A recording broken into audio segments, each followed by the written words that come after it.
Nii, kokku saada, et kui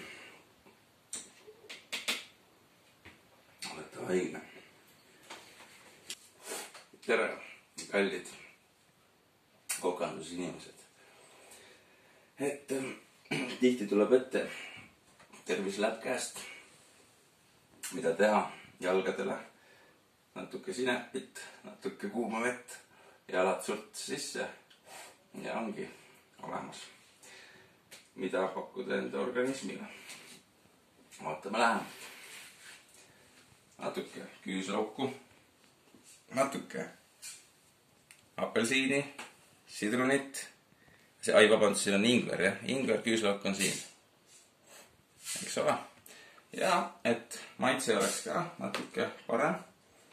Ei ole ka just vähe vitamiinirikas, võtame natuke banaani.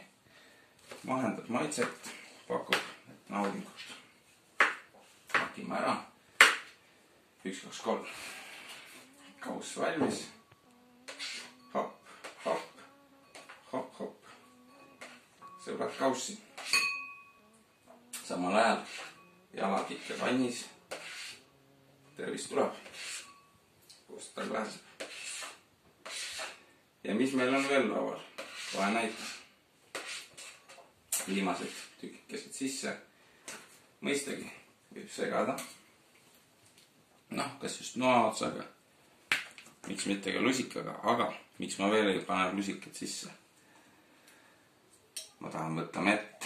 Ja targad inimesed on öelnud, ei tohi enne mee võtmist midagi lusika külge panna. Sellepärast me võtame kõigepealt siit ühe mõnusa mee kuhjakese ja hopp.